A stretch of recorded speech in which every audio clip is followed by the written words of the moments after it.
Welcome back to Edinburgh for our latest episode of Box 2 in partnership with Best Western Hotels GB, supporting local, proudly independent hotels. Welcome back to Box 2, myself, Jamie Jones Buchanan, joined this week in studio by Leeds Rhinos and England international centre stroke back rower Amy Hardcastle, who's just come off the back of a 52-0 win against the Huddersfield Giants in the Challenge Cup. Are you happy with that result? Of course, yeah. Considering how hot it was out there, it were tough, but we had a good bench, so it meant we could get a bit more rest than normal. So yeah, it's good to always come away with a win, and you know we still won by a good score. And Huddersfield playing a little bit better as well. You can see the game rising there. Yeah, of course, and we found that defensively they were really good. Like they've done the homework and they got stuck in, and even a bit of their attack was a lot better as well. And they exploited some of our areas, and you know we've got good line defence, so we didn't let them in. But it were good, all good. Not the best result for the men at the weekend, but I was really encouraged by the performance actually. But before we get there, it's a knockout competition, a men's game, but it's a bit different, isn't it? The Challenge Cup with the women, it's like a pool system. Just give us a bit of a brief insight into how it works. Yeah, so you know we all got put into different group stages, and you know, obviously the top teams went in as the heads of them, and you know it is difficult because you know you're coming in at a stage that you wouldn't find that the Men's Super League was. So it is hard to you know start the beginning of the season playing York and it being such an intense game to sometimes, because you're playing teams that are maybe 2 divisions below. It's quite hard with the intensity and the skill level. So you know we've got through them, and like I say, it's hard because you've got to keep switched on with it, because it's so easy when you find that you're putting points on all the time, is you come away from what you're supposed to do because you're finding maybe them gaps, or you're going on an edge more, you're not backing like you should. So you just come away from stuff that you talk about in training really. But you know we've got through the stages. There's been some quality players across, you know, even from the divisions, and it's good to see what talent will be, you know, coming through as well. But like I say, it's always good to just get them teams done. Lots of good stuff going on. I'm amazed, blown away every week at what's bubbling up under the surface at the Leeds Rhinos. Now obviously the men's team comes under the biggest scrutiny. Got knocked out of the Challenge Cup at the weekend against a very good Wigan Warriors side, but I was really encouraged by the performance. I thought certainly the start, and there's a lot of talk about these 40-minute periods with the men's team at the minute, but what did you make of the performance, and do you take a lot of encouragement about what could potentially happen for the rest of the season? Yeah, and I think, you know, it's every game's different, and people will probably look at the scoreline, you know, that they played the week before, and you know the conditions on the field that day were just it were hard, and you know unless you're a player on that field and in that moment of time, it's you know you're the only one that can kind of judge on how things go. It's so easy sometimes being a spectator, and I found myself the same, but you know it's just unfortunate, and that's rugby league, isn't it? And we get to go again, and the lads should be proud of what they've done, and they'll keep doing what they're doing. You know, they'll go through the stages where they go up and down, but you know they come together, and that's what they've shown. Like how they started off, where they went, and then like they're coming back again. And you know you've just got to give them credit. Like they give all the time up, they get out on that field, they want to do everyone proud, they want to do the shirt proud. Like sometimes you just got to give a little bit of slack. Yeah. Well, again, those 40-minute periods, so when you look at what's going on actually and contextualise it, the league game over at the DW Stadium there, you know, we've posted a lot of points in that second half, everybody's blown away, and then when you put that together with the first half of the Challenge Cup game, you've run up pretty much 50 points against Wigan Warriors, which is massive, and it shows the potential bubbling up under the surface there. When we can harness that and contextualise it into one 80-minute period, when it really matters, you know, the potential is massive with this group, and I'm looking at it with a great deal of interest. I want to talk about Harry Newman. He's a world-class centre in my eyes. You played majority of your career in the centre. Is he a player that you like to look at, admire, and see some real world-class potential in? Yeah, he's a world-class centre. You can see that, and when that individual stuff that he does as well, when he gets the ball, and that just showed, you know, the week before, and them 2 interceptions, and just a class player. And you know it just takes that building as well, and you know there might be new connections around that, and you know you just got to get used to your players. But yeah, he's got so much more potential in him, and like I say, he's definitely on the horizon of going even further and bigger. Yeah, there was a few moments the spotlight was shone on him, and I'll direct that spotlight and put it to bed right here and now. 3 tries he scored, and I thought some of the moments that he had is exactly the reason why we've been in the game, in the contest. And when you look forward to potentially winning, I don't know, a grand final, dare I suggest it, and maybe a World Cup final one day with England, it wouldn't surprise me if Aaron Newman was right at the centre of it. Plays the same way that he trains at 120 miles an hour and world class. A couple of other good performances in there. Cam Smith just grows every week. I'm always astonished having watched him from being sort of this big, coming through ranks in little cast junior teams there.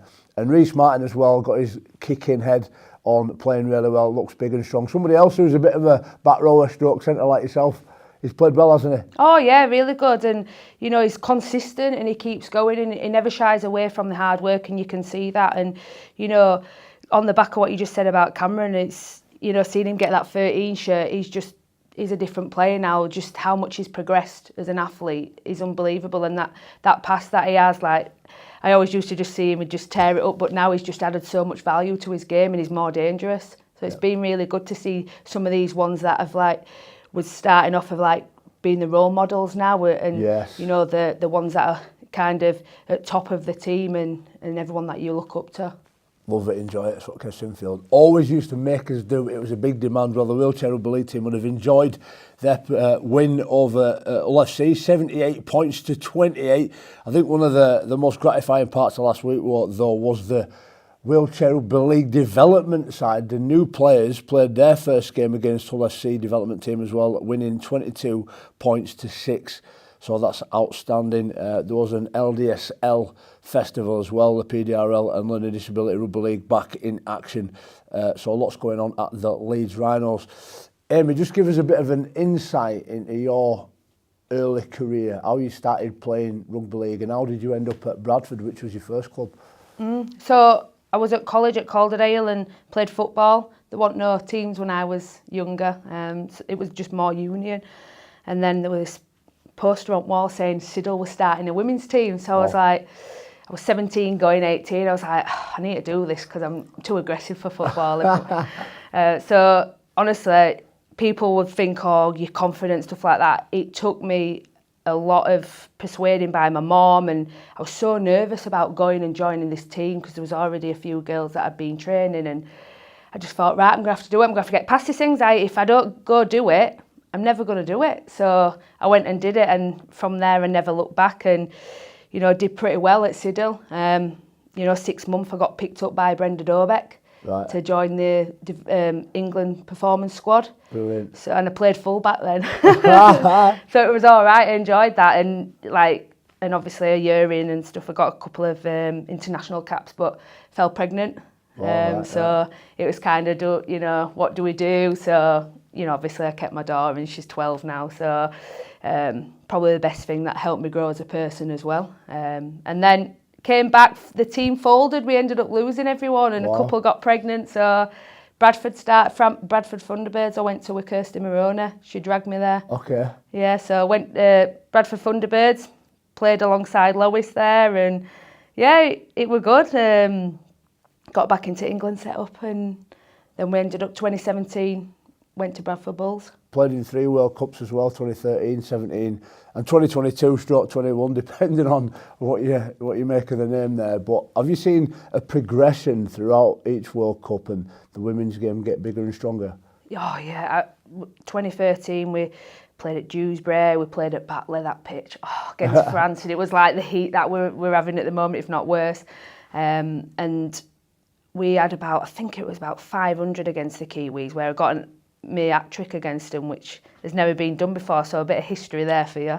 And looking at that now, to having about 500 and odd people there, like that felt huge for our game, because years ago you just had your parents there, it wasn't that big. 2017 we're obviously in Australia, so it was nice to have a few of our families coming out there. But, you know, it was more for overseas players and it was good, but obviously the travel gets you.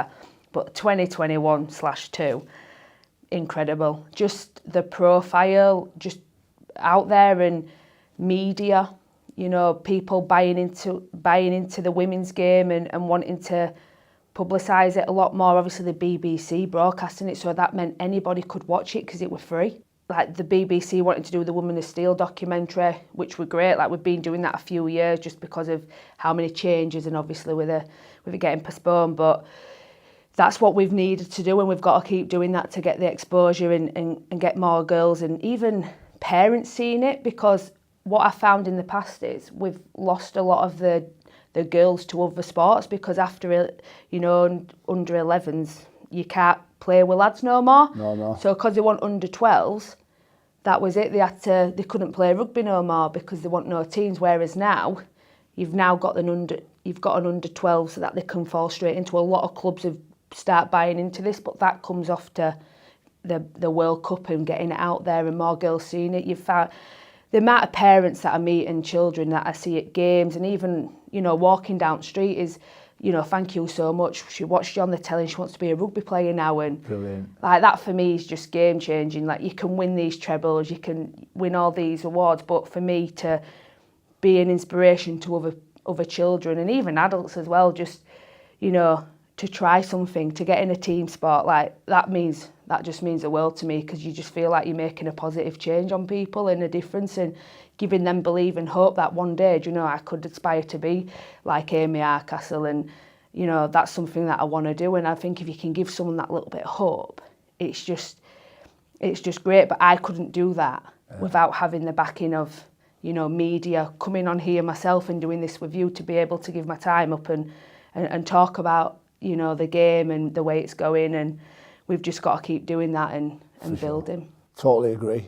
I watched the little VT there that got put out at the mid-season international about Leah Burke being a gymnast before, you'll know really well, coming into rugby league. And I went over to PNG 2019 with the women's team and just become engrossed with the development of the game. Loved it, absolutely committed, and as hard working as anything I've seen. You didn't go to that one, you just come back, hadn't you, from Australia? You don't like flying, so no. you didn't want to get back on plane. No, that were bad. My anxiety took over me. And people think I went out there, and then when I actually talk about it, they don't realise it, but and that's how I can talk about, you know, my mental health struggles. But like when anxiety takes an hold, it's so difficult, and it's hard because I can't watch it back. Right. Just because like that I missed out. Right. Interesting. But yeah, like I said, I'd never miss an England tour again, and I got on a plane with the lads when we went over to France. So, you know, I'm making steps, but it's not easy, but I won't miss an England tour again, put it that way. Remember Shauna Hoyle? Shauna. Yeah, Shauna. Bit of turbulence on the way back, and she got out of her seat and went, I'm getting off. 30,000 feet up here, I don't know where you're going to go. You mentioned mental health there, really important. You do a lot of work with Movember charity as well, in the community with young people in particular. Just give us a quick insight into what that looks like. Yeah, so work for Rugby League Cares, and we're Movember's delivery partners, so we get to deliver a mental fitness workshop in community clubs, but also we've been doing a lot of schools now, aiming at the year 9s. And for me, it's great because suffered myself, you know, maybe not at a younger age, but further on in life, and you do find there's a lot more anxiety, there's a lot more body image, especially with girls, and obviously there's a lot of stuff that, you know, lads go through, but they don't speak about it. But I feel like, you know, being able to use obviously my professional background and speak and go into clubs, and especially when you're going into community clubs, they listen to you because they know who you are. I feel like they do anyway, that they listen to you. And I think when you can be authentic and real about it and talk about looking after yourself, because especially in a game, there'll be things that go wrong, but you might hold on to that. And I wish I knew that a long time ago, because I think it had made a massive difference within myself. So I'm just grateful that I can go into schools and support and give education around it, looking out for your mates, looking out for these signs of if your mate's struggling, whereas normally you probably just not even recognise it, where I think it's really important now, because we know how common it is, how many people are struggling, and we've got to have each other's backs, because we are living in a difficult time, I would say, and especially the younger ones with all the social media, you know, exposure. And it is good in ways, social media, and I totally get that, because I use it a lot for my background and my profile in a positive way. but sometimes you're exposed so much as a child of Yeah. having to be a certain way, maybe that online bullying and stuff like that. And you do find since COVID that kids are struggling so much more because they've been so driven to this nowadays. So it's nice that I can go out there and delivering and looking after your mental fitness. You know, in terms of the work, the community work that we've been doing, the Rhinos Challenge happened these last 2 weekends. Have you been down to Rhinos Challenge? Have you heard about it yet? Well, my daughter was supposed to be going, but it's been a bit difficult because of obviously playing as well. So we just couldn't manage it this year, unfortunately. But I've heard it's pretty good and pretty carnage as well. Carnage down at Butlin, Skegness, on Skeggy. Some stats here. Listen to this, right? Over 2 weekends, just under 12,000 people would have attended getting around rugby league and netball. 280 teams, 103 netball teams, 50 match officials, which is really important as well. Training the match officials, giving them an opportunity to get involved. Over 1,250 rugby and netball matches played. 4,000 players from under 17s to under 15s on 27 pitches, 13 netball courts, and 4,000 players again there coming away having that great experience. That's pretty phenomenal, isn't it? Unbelievable. It's great for kids, isn't it, and families, and you can make a bit of a time away as well and all be together. And I just think when you look at stuff like that, that's what it's about, isn't it, as well. It's just that early development, being able to be a part of something like that and be around them crowds and that achievement, and it's just fantastic. I think it's great what they do with it, to be honest. It's brilliant. Part of belonging and a purpose, all big within that mental health circle. This week is a massive week, probably behind the scenes the biggest week of the season for me. So many people coming to Edinburgh. I think we've got about 400 people corporate in Howard. I can't wait to be up there because it's going to go off. Loads going on in and around the ground in the South Stand as well.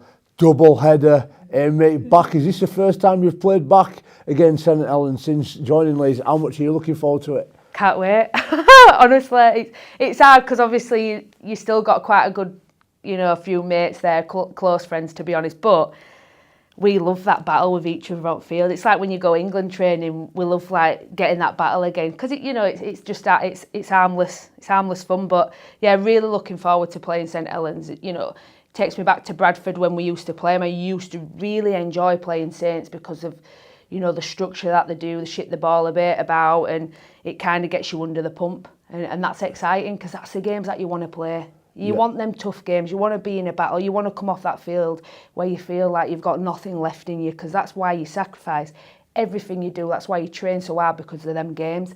And it's mint that it's going to be at Edinburgh and a double header. Can't wait for it. How important is it for that sort of development, that atmosphere, to be able to play in front of an increasing crowd, getting ready for the men's game as well?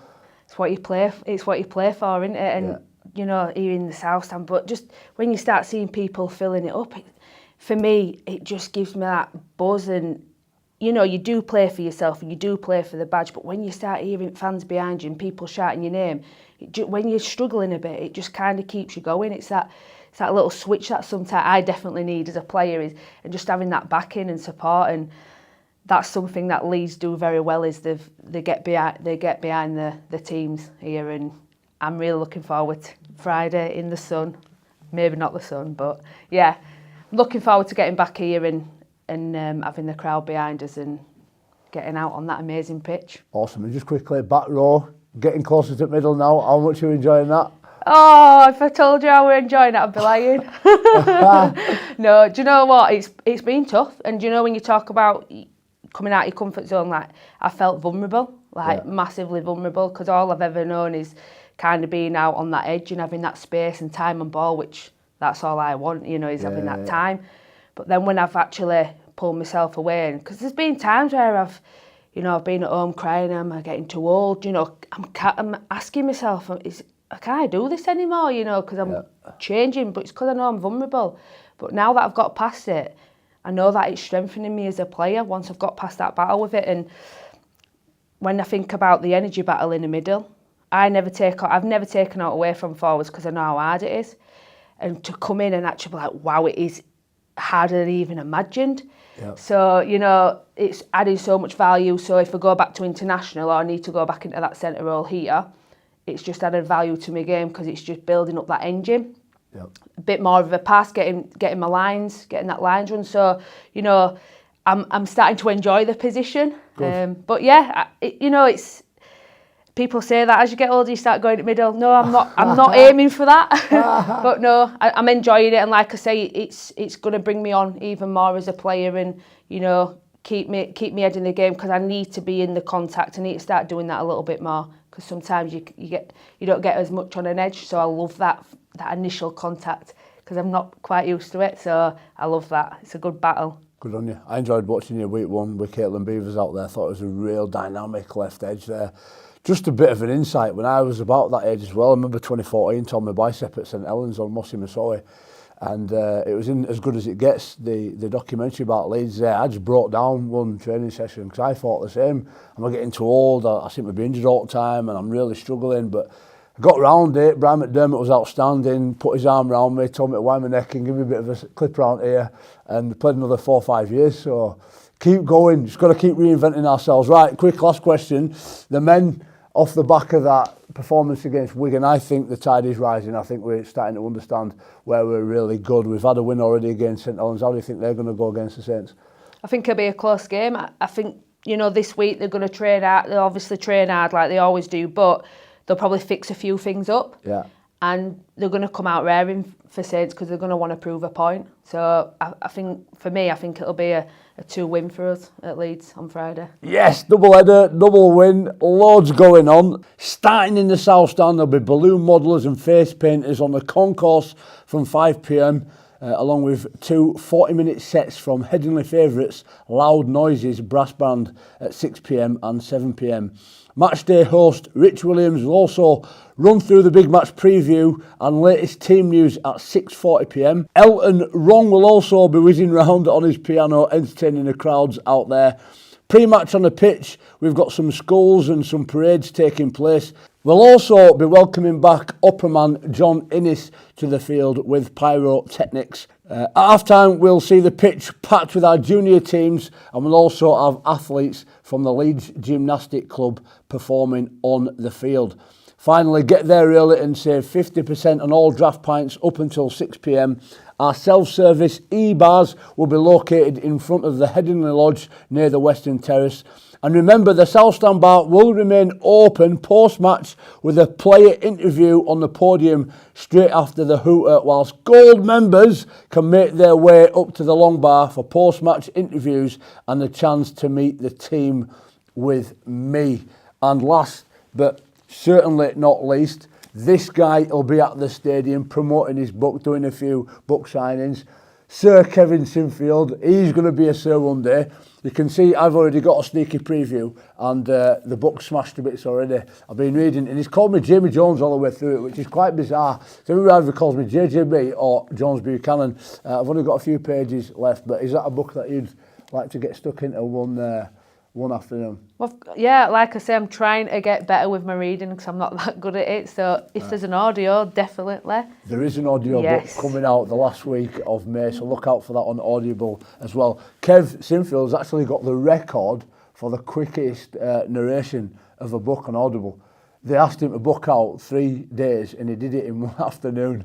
That's Kevin Sinfield for you. You wouldn't expect anything less, would you? Right then, we've run over. I've really enjoyed my time. Big thanks to Amy Hardcastle for joining us this week. Also, a big thanks to Best Western Hotels for their partnership and sponsorship as well. Hope you have a fantastic weekend. See you next time. God bless.